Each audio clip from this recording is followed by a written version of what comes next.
আসসালামু আলাইকুম। আনিসাস daily blog and কিচেনে আপনাদেরকে স্বাগত জানাচ্ছি। আজ আমি রান্না করব হাঁসের মাংস।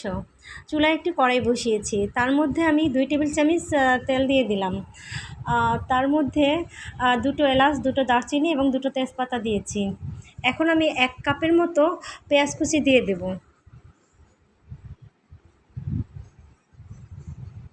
পেঁয়াজটাকে আমি ভালো করে নেড়ে চেড়ে দেবো।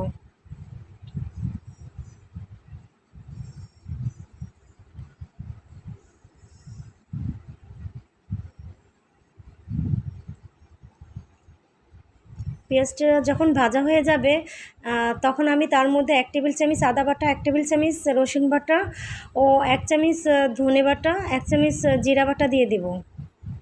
মশলাটাকে ভালো করে নেড়েচেড়ে কষিয়ে নেব।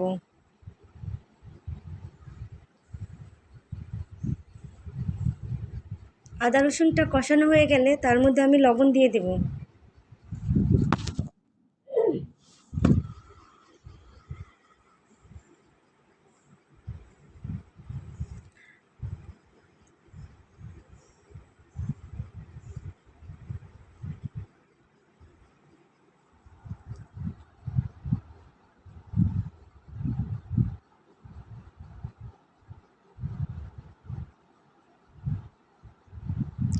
এখন এর মধ্যে আমি 1 চামচের থেকে একটু বেশি হলুদ গুঁড়ো দিব।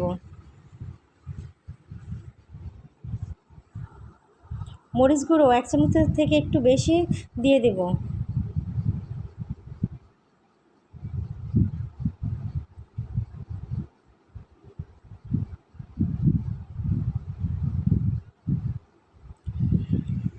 হাঁসের মাংসটাকে আমি ভালো করে ধুয়ে নিয়েছি এবং কুসুম গরম পানিতে আমি ভিজিয়ে রেখেছিলাম কিছুক্ষণ, তারপরে আবার ধুয়ে নিয়েছি।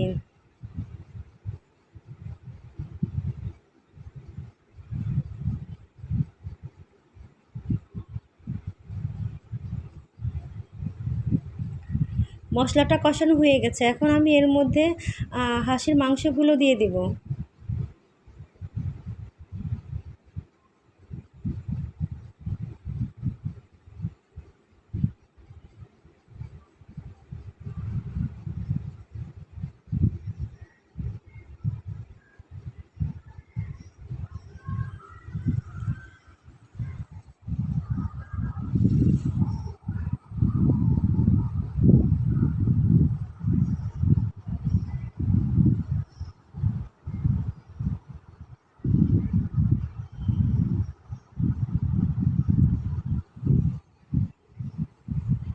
মাংসটা দেওয়া হয়ে গেছে, এখন আমি একটু নেড়ে চেড়ে দেব।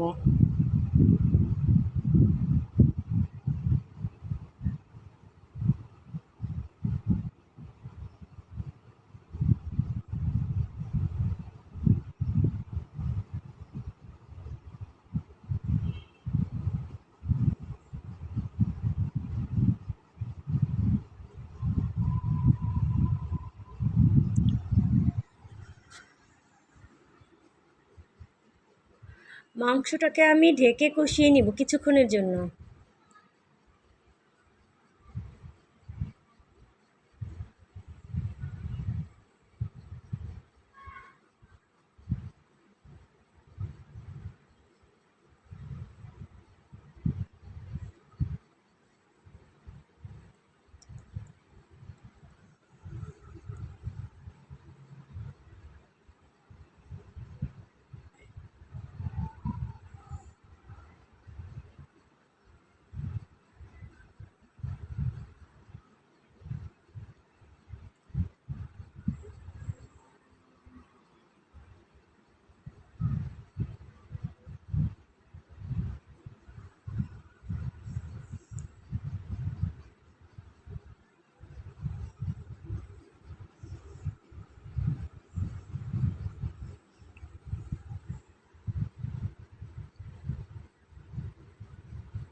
এখন আমি মাংসগুলোর মধ্যে কুসুম গরম পানি দিয়ে দেব।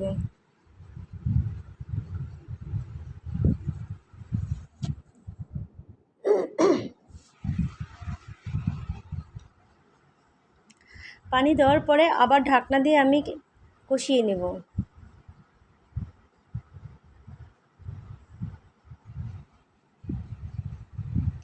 মাংসটা কষানো হয়ে গেছে, এখন আমি একটু আলু দিয়ে দেব। আমি আসলে আমার বাচ্চারা আলুটা পছন্দ করে, তো সেজন্য আমি আলুটা দিয়েছি। আপনারা দিতে না চাইলে স্কিপ করতে পারেন।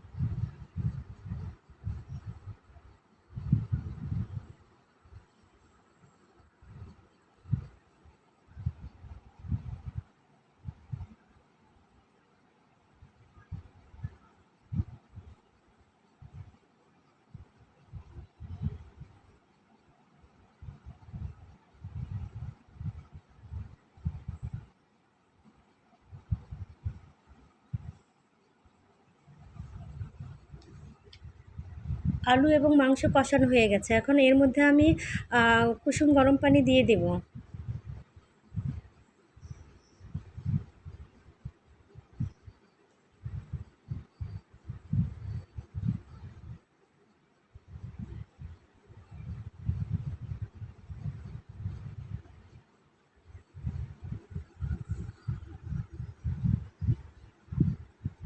ঢেকে কিছুক্ষণ রান্না করার পরে আমার মাংসটা হয়ে যাবে। এখন আমি মাংসটার ভিতরে ভাজা জিরার গুঁড়ো দিয়ে দিব। আমি হাঁসের মাংসটা একটু ঝোল ঝোল রাখবো, কারণ না এটা রুটি দিয়ে খাবে, তো সেজন্য। আপনারা যদি ঝোল খেতে না চান না, তাহলে কি করবেন, ঝোলটা টানিয়ে রাখবেন, তাহলেই হয়ে যাবে। এতক্ষণ সবাই সাথে থাকার জন্য ধন্যবাদ। আল্লাহ হাফিজ।